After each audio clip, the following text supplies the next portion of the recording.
a warm welcome to Fleet Captain Hardy on Marooned on Ceti Alpha V. Yes. Welcome. So your mission, should you choose to accept it, is to go into self-isolation on another planet in the Ceti Alpha system. Ceti Alpha V is an M-class planet. It's habitable. It's a little bit savage. It's I know. There's a couple of storms might happen, but I'm sure you'll be fine. But to keep you comfort while you're there, we're going to let you take with you 8 Star Trek broadcasts, a luxury item, and a book, which should keep you entertained, I would hope.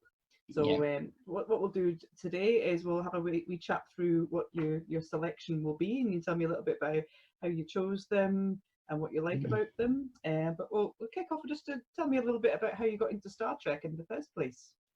Well, first of all, it started in 1960. I mean, it's right, 1970 when the animated series. Well, I remember the original series coming out not very rarely. But then when the animated series came out, a friend of mine used to play Star Trek, and the front room was the back room it was in was a computer, it was a bridge, and the window was a view screen. Oh, brilliant! And then the kitchen used to be the transporter room. I used to be a captain. A friend of mine wanted to be an engineer. Wanted to be engineer. We got yellow t-shirts. He got a red shirt. I got a yellow shirt. We couldn't work out what the badges were in them days. We couldn't clear how the badges were in black and white. Ah, right.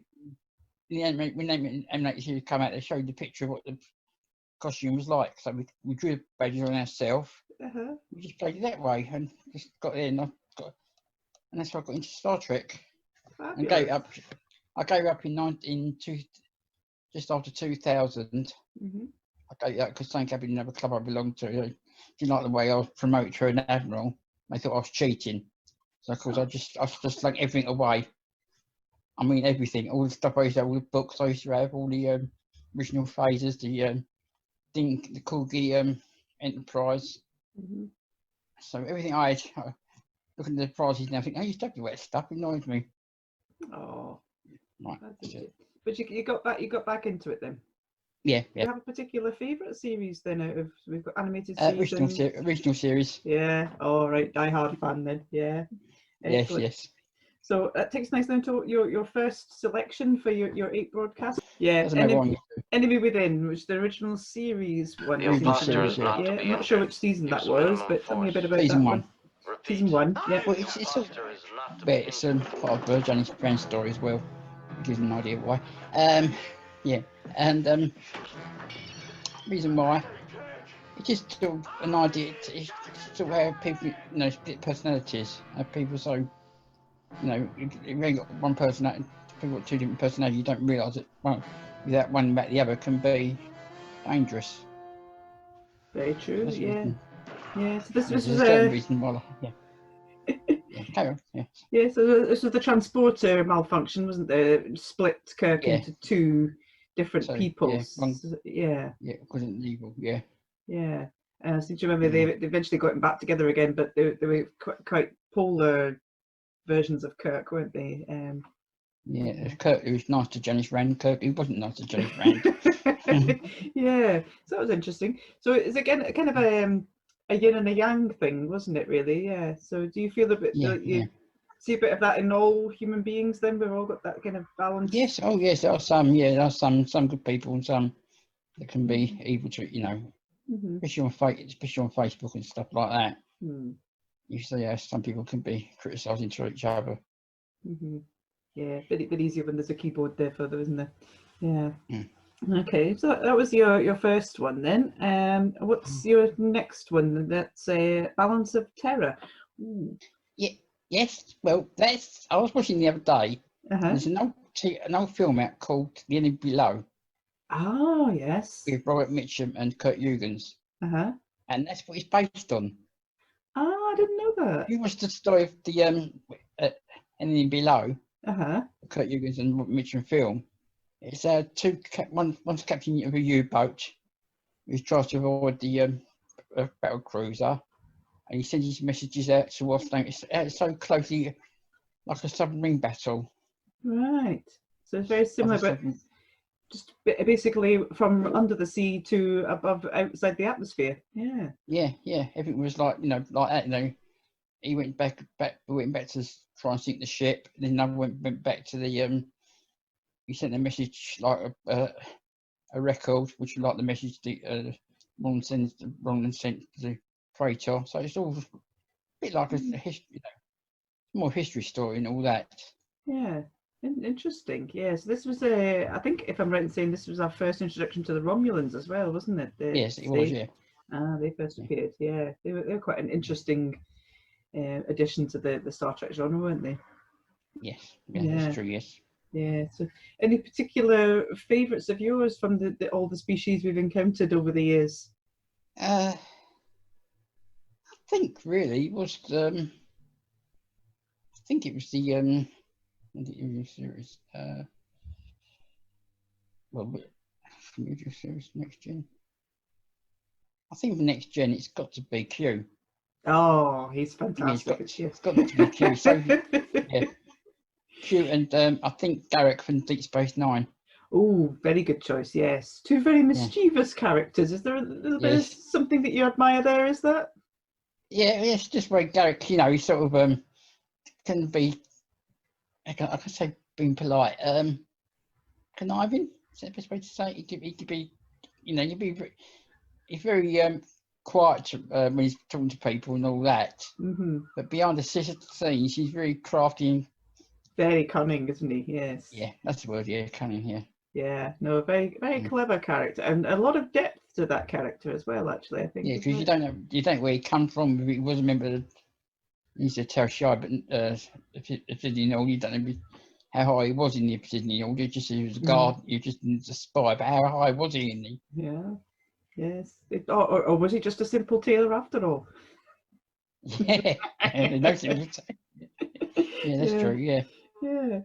Interesting. So, so you mentioned to Garrick there, and your next choice, I think you've chosen a DS9 episode actually for your next one, In the Pale Moonlight, which brings nice to that one. Well, that's like a sort of a comedy one, isn't it, really? Because it's a bit like Cisco's doing it to the computer, like he's speaking on his own and running back at the storylines, and it's just comical at the end. It's in computer in program. Yes, he deletes everything, doesn't he? There's this big monologue about that. So it's basically he's torn apart, isn't he, by the decision he made to do a little bit of craftiness of his own, and he's kind of. I think it almost comes across quite confessional, doesn't it? Yeah. It's an interesting one. Yeah. Have you ever had a dilemma like that? A similar situation of Cisco's, where it's, do you do the right thing or do you do the wrong thing for the right reasons? Really, nothing I think of comes to mind, but probably I've done. Yeah. I think it was. I think when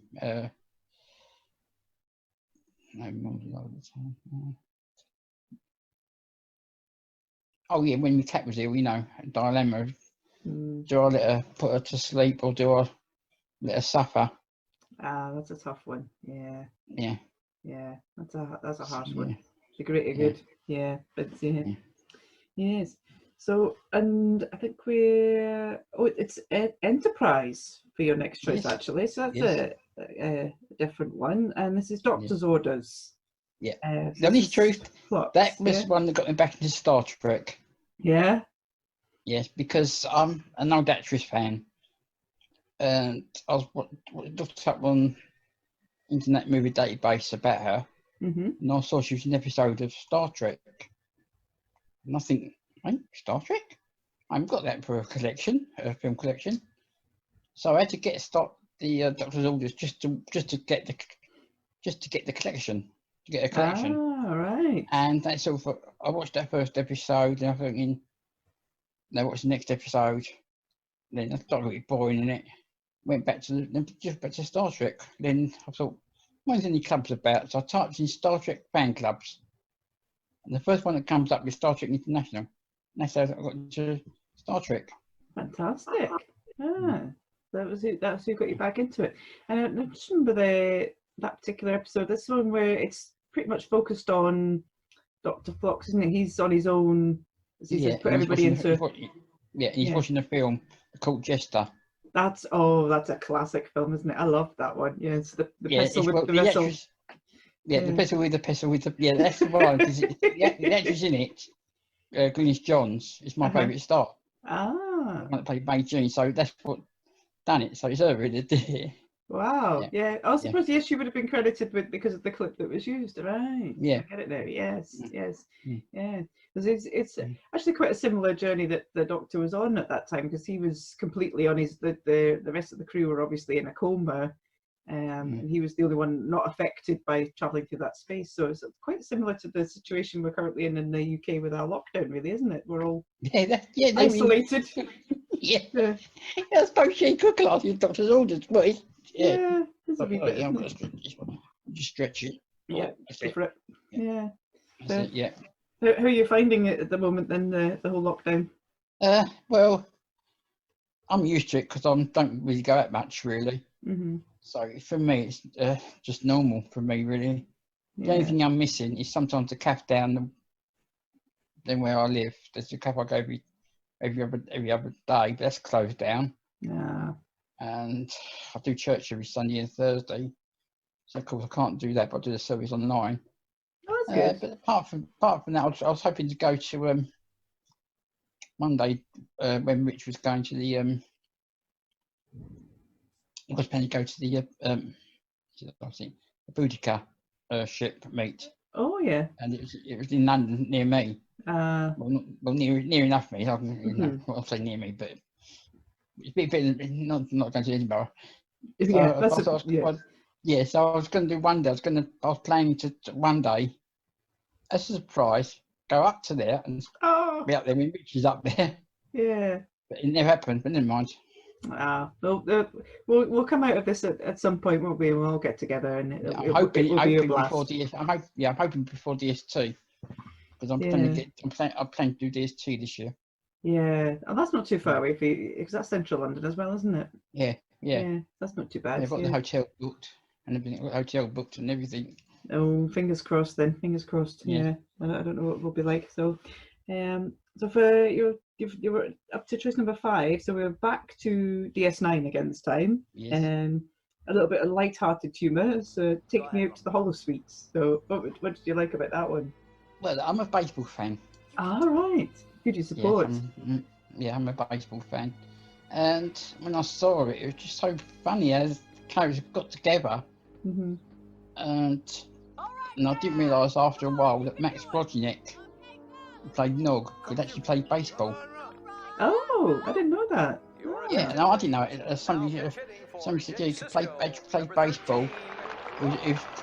He contemplating to play a full baseball. He wanted to turn professional. Wow. They said to him, he started getting action. He said, "How about if we do you left-handed?" So he had to bat left-handed. Right. So that's quite ironic.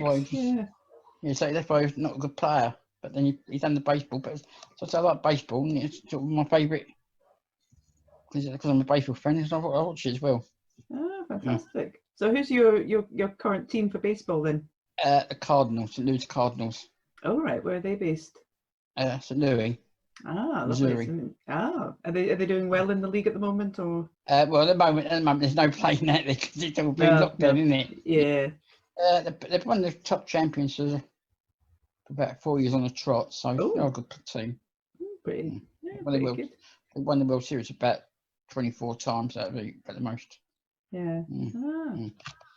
That was good fun then. Fantastic. A big sports fan then. So is that what appealed to you about that one then? Yeah, it was a baseball one. Yeah. It was good fun. It was good fun, wasn't it? It was lovely. Yeah, it's one of the top 12 films, isn't it? One of the top 12 episodes in Deep Space Nine. Yeah, it was good fun. Yeah. Right, and then we've got an entry from Voyager.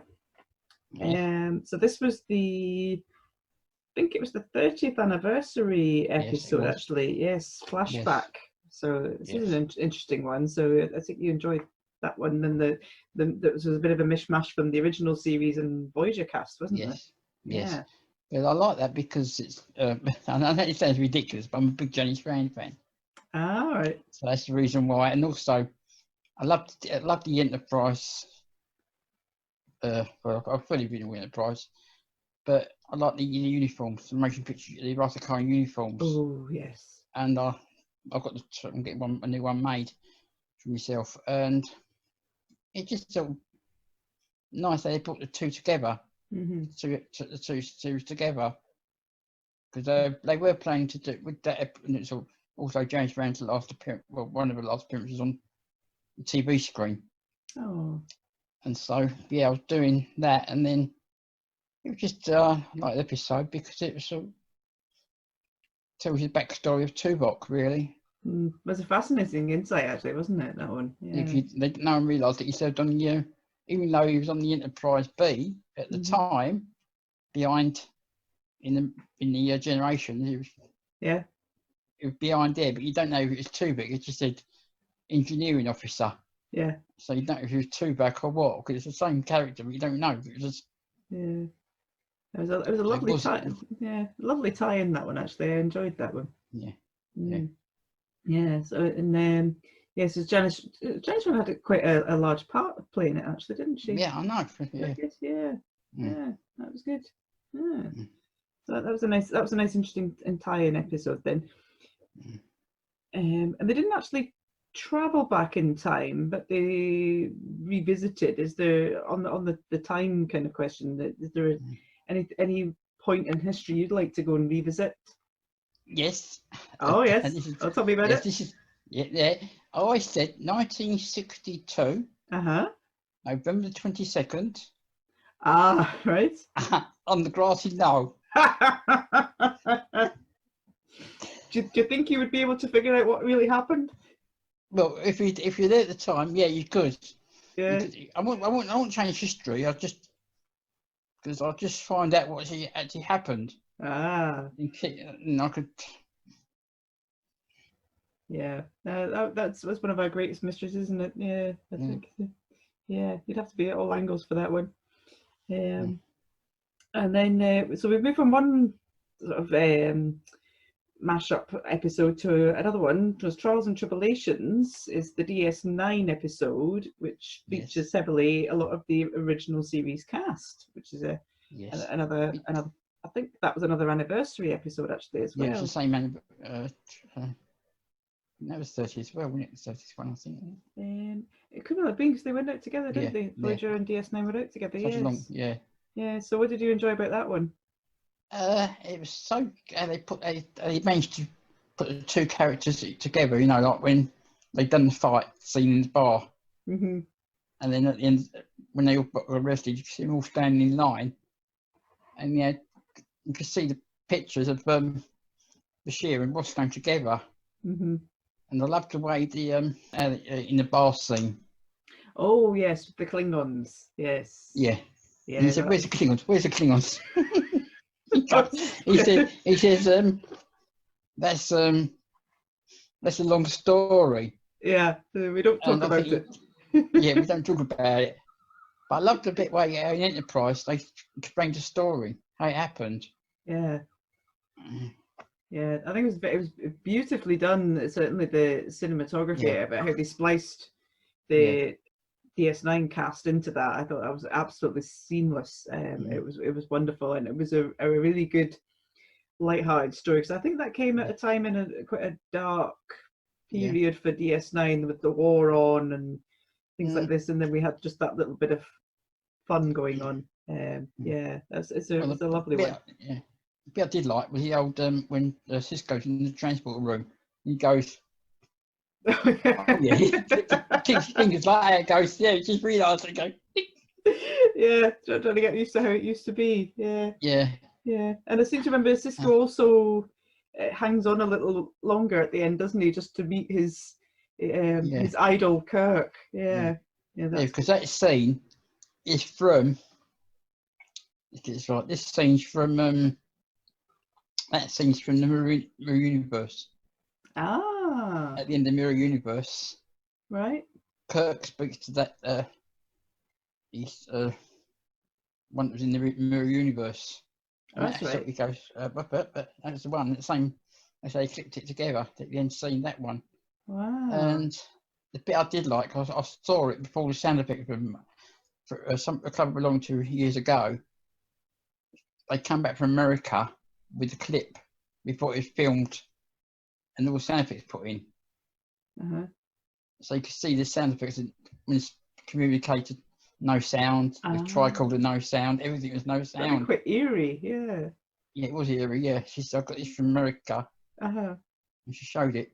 Yeah. Wow. Right. That's pretty cool, actually. Yeah, so you've got a wee in advance. Look at that. Oh, that's very interesting.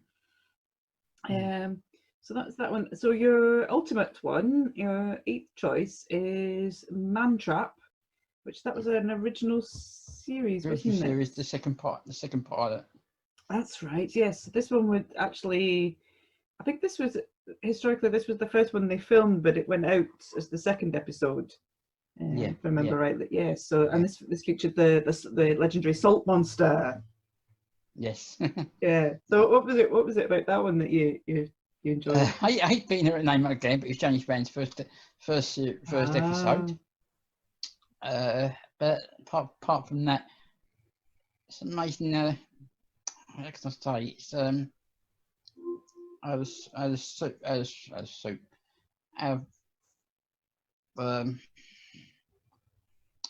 certain animals like they have to be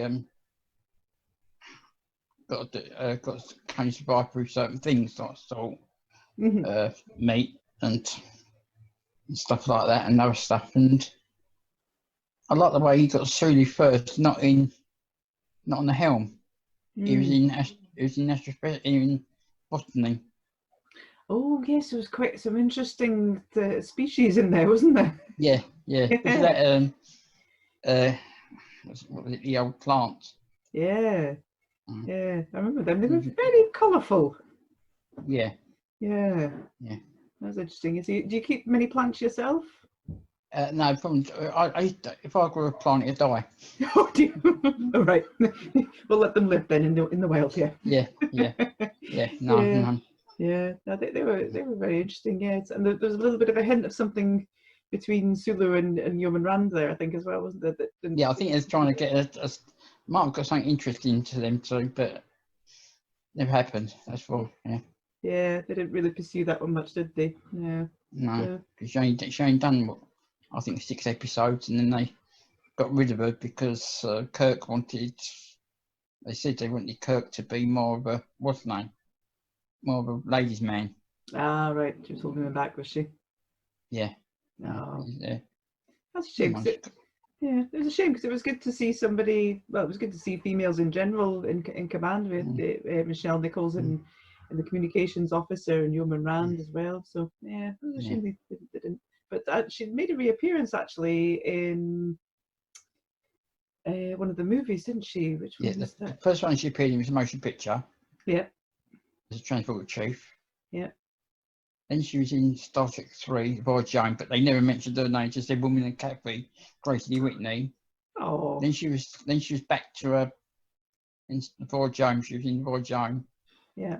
As the one of the communications officer in Star Trek 6. As a country. Yeah. She's quite an underused character, I think, wasn't she? Yeah. But I've also heard that something happened between her and Gene Rainbury, but I won't say what, but you never know. Never know how the stories get about. He was quite a well-known ladies' man, wasn't he himself? Yes. So, and he to be fair to him, he did have a habit of casting his favourites in things. So he was always nice to them. I think that's what they said. Yeah.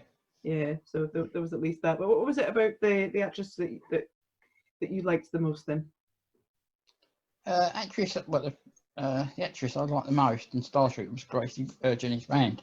Yeah. And then after that, it was next one was I loved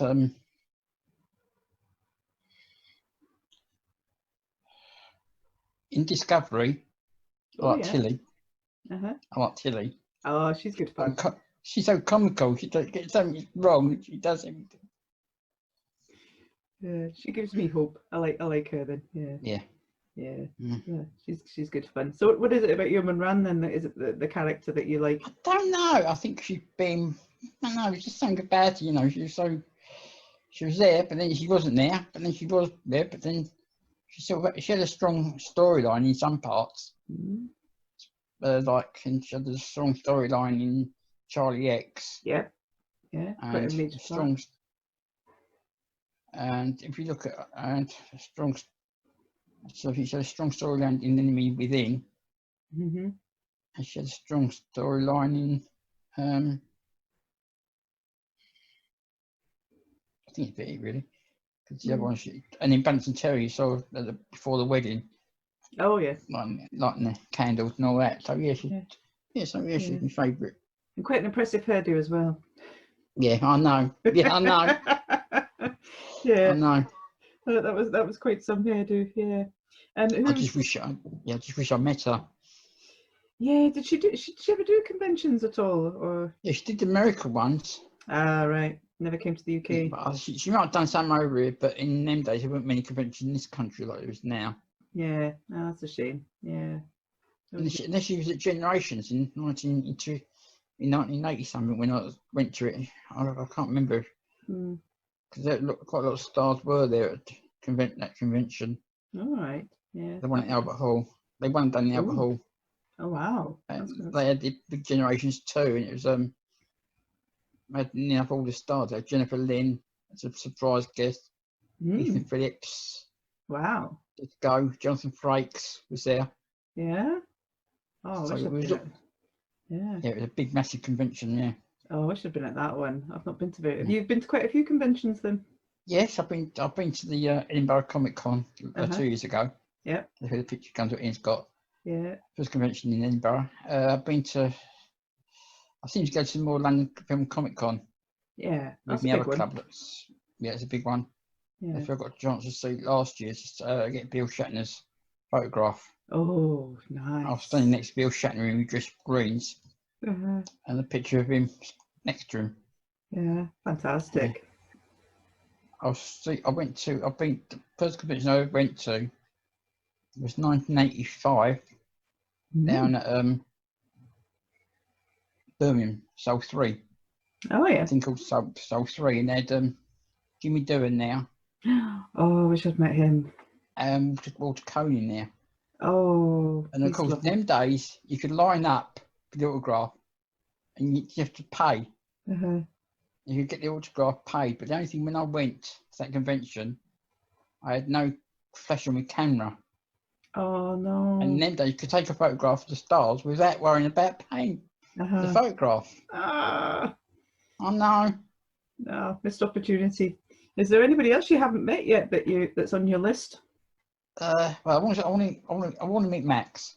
Oh, he's lovely. Yeah. Yeah. Yeah. I was hoping to be one day at the London Film Comic Con. Yeah, you never know. Yeah, maybe. He's I think he lives in Europe now, so there's a chance he might come over. Yeah, and he's obviously a well-loved member of the Alba crew as well. I know. Yeah. I think if he was going to be at the London Film Comic Con 1 year, I was going to go in my Star Trek uniform, original series. On my uniforms, and then just before the that his photograph or his photograph and autograph, take my shirt off and wear my Alba t-shirt. Nice. I think he would appreciate that.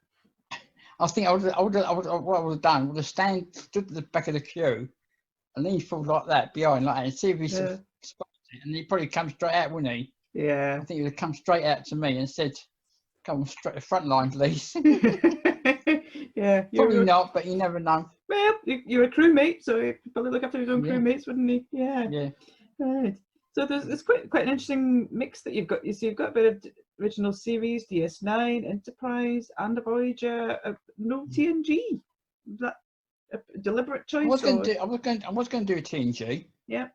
I changed it. I was going to do Relics. Ah, yes. Because I love the bit when Scotty's in the bar and he gets Data's there. Yeah. And he says to the bartender, Scotch, please. And he gets the Scotch to go, what's that? He said, it's Tintersol. He said, what's that? What's that? He goes, and he goes, okay, and data comes up and says, try that. And he went, okay. He goes, no. He says, try that. He's drinking this green stuff. He goes, what is it? He goes, it's green. A bit like he did in one of the episodes. It wasn't. I think it was. Says, but then he gets back to the Enterprise, to the holodeck, and he says, I've finished that android thing in this thing. He showed me shit in Enterprise. He showed me a bit of his ship. He says, yeah, but which one do you want? He said Enterprise. No bloody A, no bloody B, and no bloody C, and no bloody D. No bloody A, B, C, or D. You think he's going to be the refit Enterprise when he walks open, but doors open, it says that one. Yeah, that was a lovely moment. Yeah. Yeah. And especially when you're sitting with Picard in the oh, that's bridge. a lovely scene, isn't it? Yeah. And he's talking about stuff, and he goes, I remember, you know, I could feel the baffle plates. When I was on his ship, you could tell when the baffle plates were buckling under the strain. She said, and it's so good, that one, yeah. Yeah, that's a lovely one, yeah. So what did you moved that one out in favour of which one? I think it was the Man Trap. I changed it for the Man Trap, yeah. Oh no, not Man Trap. It might be Man Trap or Doctor Orders. I think Doctor's Orders that you put in instead for that one. Yeah. Oh, so your favourite actress won over Scotty then? Yes. Fair I'm going for these here, but never mind. Yeah.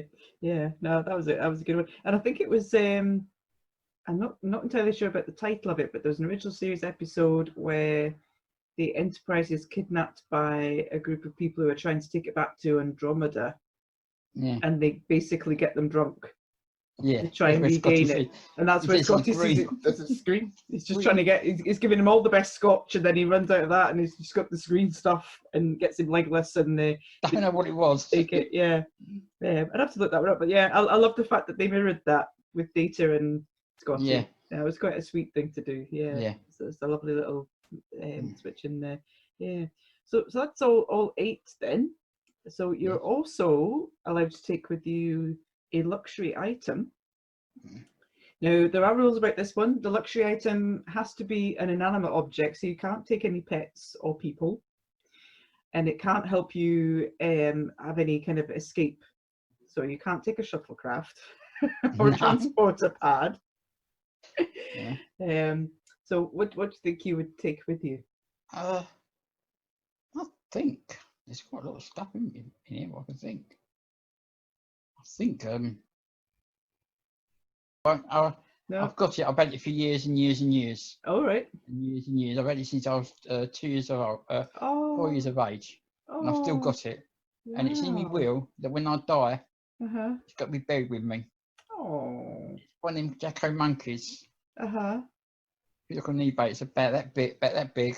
And it's actually like a monkey, all sawdust in it, but I've used to wrestle with it, and I've had it for years. I think I'll take that with me. Was that giving you certainly giving you comfort for all these years so far? So yeah. Oh, fantastic! That's lovely. We had a fire in the house once. And the first thing I grabbed hold of was this Jacko monkey. Oh. An argument with my dad, what sons do. Argument with my dad, and my mum said he's definitely leaving. I said why? He took his monkey with him. Last time I had an argument, I left it behind. This time I literally. So she knew I was serious about leaving home. Oh. No, never did. But yeah, I took it on holidays with me up to about 16 years of age. Yeah. Left it in the caravan, we went caravanning. So I went everywhere with me. Oh, that's fantastic. I'm sure that'll be a good thing to keep you company then. Yeah, that'd be. Who actually gave it to you in the? Do you remember how you got it? I went down to Woolworths in them days. And I think my aunt gave, that's it. I was born in 61, this was 1963, it was 64, that's it. So I was old enough to talk. My aunt and my nan gave me some money to spend. And I went to Argos like kids do. He said, do you want this? Do you want this? Do you want this? I said, I want that. I pointed to the monkey. I want that monkey. And so she said, okay, we get the monkey for you. I've had it since all that time since then. Wow. So it's just, yeah, so it's nearly 50 years old. Oh, well, we can keep a hold of that. I've been wrestled with, it's been wrestled with all those bits of stuff before that. Mum used to get the stitch it with up and get baby grows, put some baby grows on it. Mm-hmm. And I'm trying to get the uniform made for it. I'm going to get a uniform made for it, but I can't. Oh, that would be very cool. Yeah. That would be brilliant. Yeah, I might later on when I've got me, I will get Karen Stone to make me one. Yeah, I'm sure she could. Yeah, she could wrestle some. What kind of uniform would Monkey wear then? Probably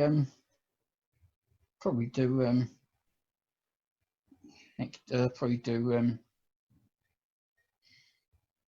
visual series. Science. Yeah. Oh, so it would be in the blue. Yeah. Yeah. Oh, and what rank would Monkey be, do you think? Well, probably. You said 2-star, I'm a bit too high. Why not? It could be your first officer.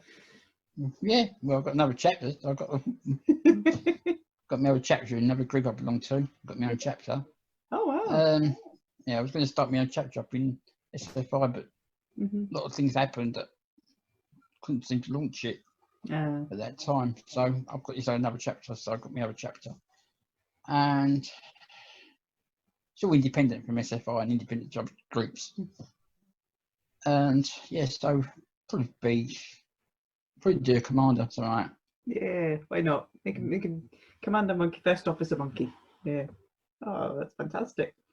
And you're also able to take a book as well. So what do you think you would take? Well, here's the thing. It'd probably be the Hornblower series. Oh, right.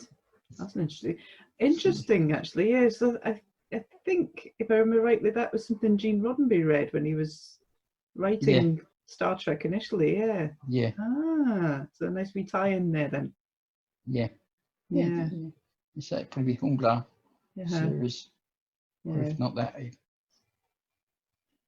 Yeah, that's it. Yeah. A Hornblower series then. So taking Monkey and Hornblower series to read as well then.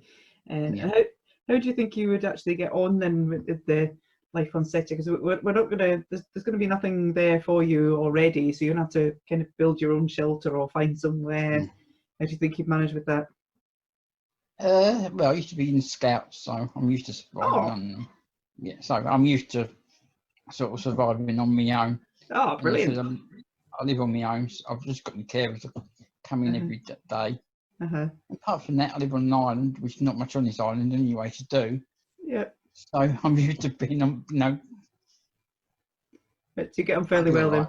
And what about the changeable weather though? There's quite a few storms on Ceti Alpha V. Would you manage okay with them? Yeah, I don't mind the storms. Yeah, okay. You just can snuggle into your homemade shelter and just listen to the rain. Yeah. Oh, fantastic. Yeah. How long were you in the Scouts for then? 1964, no, 65. It's 1970, 83. Oh, wow. That's quite a long career. Yeah. Did you get all the badges then in the end? Yeah, I got the camping badge, got the first aid badge. Got me, got most of them, yeah. Fantastic. Electrical badge. Oh, wow. Electrician badge. Well done, you. Yeah, awesome. So you're all set basically. We just need to beam you out now to Ceti Alpha V with your 8 broadcast, your book, and Monkey, and he'll be wearing his science officer uniform. So wish you all the best with that then.